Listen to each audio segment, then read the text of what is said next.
Now I am become death, the destroyer of worlds.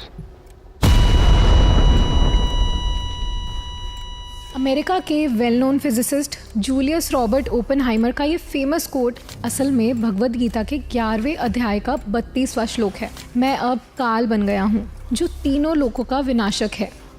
कहते हैं Oppenheimer Bhagavad Gita से काफ़ी प्रभावित थे। भगवद गीता एक ऐसा ग्रंथ जो साइंटिस्ट के लिए भी एक मिस्ट्री बना हुआ है, जिसे आप जितनी बार भी पढ़ोगे उतनी बार सरप्राइज हो जाओगे। अर्जुन आज भी कुरुक्षेत्र की भूमि पर खड़े भगवद गीता सुन रहे हैं।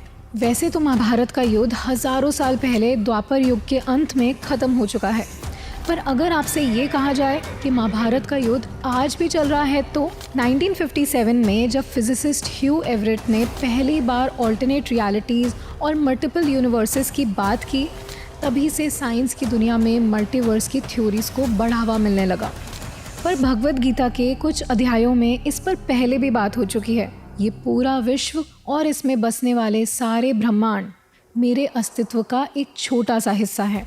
गीता के 10वें अध्याय में कहे गए इस श्लोक से ये अंदाज़ा लगाया जा सकता है कि हमारे यूनिवर्स के अलावा भी ऐसे कई यूनिवर्सेस हैं जो श्री कृष्ण का हिस्सा हैं। भगवद गीता के 11वें अध्याय में श्री कृष्ण ने अर्जुन को बताया कि सारा ब्रह्मांड उन्हीं से बना है। अर्जुन के प्रार्थना करने पर श्री कृष्ण ने उन्हें अपना विश्व रूप दिखाया। उनके इस विश्व रूप के कई सारे सर थे, कई भुजाएं थी और उनके हाथों में अलग अलग अस्त्र थे। कई रंगों और आकारों से बना उनका ये विश्व रूप अर्जुन को हर दिशा में नजर आने लगा और उन्हें श्री कृष्ण के शरीर के अंदर हमारी यूनिवर्स जैसे कई सारे यूनिवर्सेस दिखने लगे। और तभी अर्जुन को रियलाइज़ हुआ कि जिस श्री कृष्ण को वो अपना मित्र मानते हैं वो असल में सारे ब्रह्मांड के कर्ता धर्ता है। पर अगर सारे यूनिवर्सेस श्री कृष्ण से बने हैं तो सब अलग अलग समय में क्यों चल रहे हैं? भगवद गीता के 8वें अध्याय के अनुसार हमारे यूनिवर्स की टाइम साइकिल ब्रह्मा जी के हिसाब से चलती है। भगवत पुराण में ये कहा गया है कि हर यूनिवर्स में एक अलग ब्रह्मलोक है और वहाँ एक अलग ब्रह्मा जी हैं जो अपने यूनिवर्स की टाइम साइकिल को मेंटेन करते हैं और ये सभी टाइम साइकिल्स एक दूसरे से अलग हैं। अगर आप भगवत पुराण में मेंशन मल्टीवर्स के बारे में और जानना चाहते हैं तो हमारी ये वीडियो देख सकते हैं। वेदों के अनुसार ब्रह्मांड या यूनिवर्स के क्रिएटर ब्रह्मा जी को माना जाता है, पर ब्रह्म संहिता के अनुसार ब्रह्मा जी से ऊपर भी एक सुप्रीम एनर्जी है जो हैं श्री कृष्ण, जिन्हें द अल्टीमेट क्रिएटर माना जाता है। मैं पहले भी यहाँ रह चुकी हूँ। 1930s में एक 4 साल की बच्ची शांति देवी अपने घर वालों से अजीबोगरीब बातें करने लगी थी। वो उन्हें अपने पिछले जन्म के बारे में बताने लगी थी। वो कहाँ रहती थी, उसका पति कौन था और किन कारणों से उसकी मौत हुई थी। शांति देवी को आज भी पुनर्जन्म का एक दिलचस्प केस माना जाता है।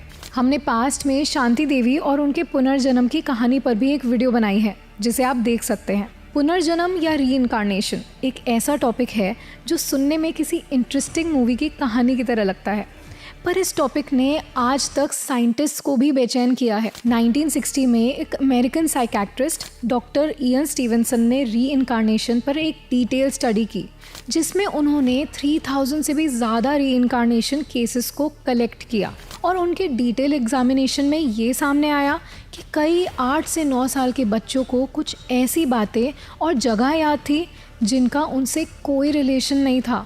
डॉक्टर स्टीवनसन को अपनी रीइंकार्नेशन थ्योरीज के लिए काफ़ी क्रिटिसिज्म भी मिला। आज भी साइंस रीइंकार्नेशन को किसी मिस्ट्री या मिथ की तरह ही देखता है, पर भगवद गीता में इस पुनर्जन्म के कॉन्सेप्ट को काफ़ी डिटेल में एक्सप्लेन किया गया है। भगवद गीता में श्री कृष्ण ने अर्जुन को ये समझाया है कि हमारा शरीर डिस्ट्रॉय हो सकता है पर हमारी आत्मा हमेशा अमर रहती है। गीता के 8वें अध्याय के 6ठे श्लोक के अनुसार जो बातें इंसान को उसकी मृत्यु के वक्त याद होती हैं वो उसकी आत्मा का एक हिस्सा बन जाती हैं और वही बातें वो दूसरे शरीर में जाने के बाद भी याद कर पाता है। इन्हें पॉपुलरली पास्ट लाइफ मेमोरीज कहते हैं, जिनके सोर्स पे आज भी आर्ग्यूमेंट्स और डिबेट्स हो रहे हैं। भगवद गीता कहती है कि मृत्यु और पुनर्जन्म एक ऐसी नेवर एंडिंग साइकिल है जिससे आत्मा बार बार गुजरती है। पर क्या साइंस आत्मा को मानता है?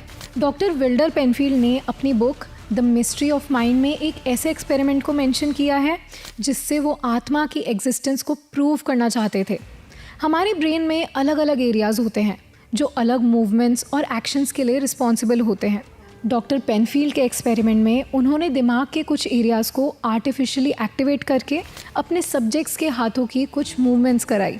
उन्होंने ये सवाल उठाया कि अगर आर्टिफिशियली एक्टिवेट करने पर ब्रेन इंसान से ये मूवमेंट्स करवा रहा है तो नॉर्मल लाइफ में ब्रेन को सिग्नल कौन देता है। वो इस नतीजे पर पहुँचे कि अगर ब्रेन एक कंप्यूटर है तो उसे कोई चीज़ प्रोग्राम कर रही है और वो है हमारा सोल या आत्मा। भगवद गीता में ये क्लियर किया गया है कि पुनर्जन्म मृत्यु के बाद का एक ऐसा सच है जिससे इंसान मोक्ष पाने के बाद ही छुटकारा पा सकता है। मोक्ष या लिबरेशन एक ऐसी स्टेट है जिसमें आत्मा जन्म, मृत्यु और पुनर्जन्म की साइकिल से आज़ाद हो जाती है। भगवद गीता के 7वें और 15वें अध्याय में एक ऐसे यूनिवर्स का जिक्र किया गया है जहाँ ना ही सूरज और ना ही चांद की रोशनी है। वहाँ जो भी रोशनी है वो परमात्मा के तेजस्वी रूप से है। यहाँ श्री कृष्ण के परमात्मा रूप वास करते हैं और यहाँ सिर्फ उन लोगों की आत्मा जाती है जिन्होंने खुद इस दुनिया से अलग होकर मोक्ष हासिल किया है। भगवद गीता का ये हिस्सा ना ही सिर्फ आत्मा के बारे में बात करता है बल्कि यहाँ फिर से एक अलग यूनिवर्स के एग्जिस्टेंस की बात की गई है।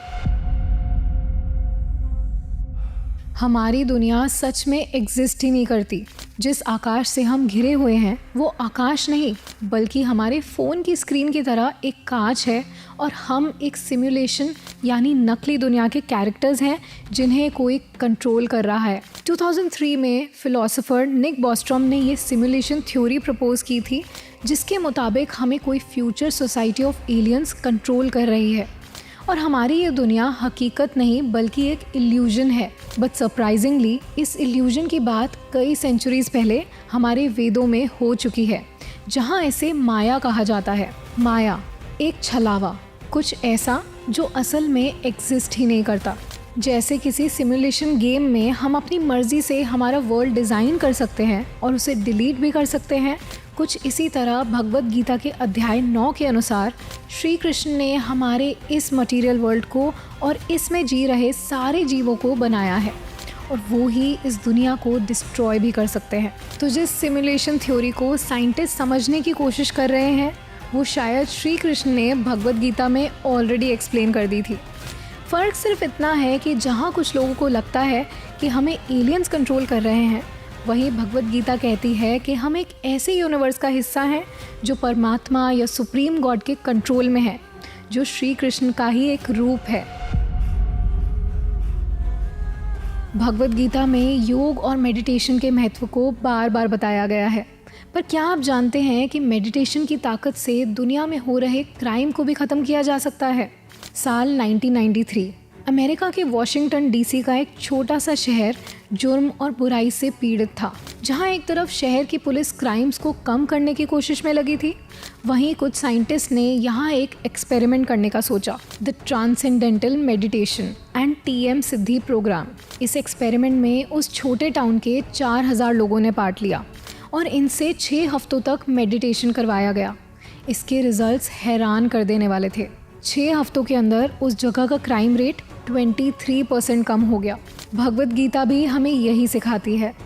भगवद गीता के अध्याय 6 में कृष्ण भगवान ने बताया है कि जब आप ध्यान करते हो तब आप अपनी सारी बुरी भावनाएं जैसे दुख, क्रोध, अहंकार को मात देकर अपने ट्रू सेल्फ को पहचान सकते हो। जिस पावर ऑफ मेडिटेशन का इम्पोर्टेंस साइंटिस्ट 20th सेंचुरी में सिखा रहे थे, उसे हमारे ग्रंथों ने कई हजार साल पहले ही बता दिया था। हमारे स्क्रिप्चर्स में कई ऐसे राज छिपे हैं जिन्हें जानकर ऐसा लगता है कि इनमें ना जाने कितनी ऐसी नॉलेज है जो अभी भी अनडिस्कवर्ड है। अगर आपको भी भगवद गीता से जुड़े कुछ ऐसे फैक्ट्स पता हैं तो हमें कमेंट्स में ज़रूर बताना।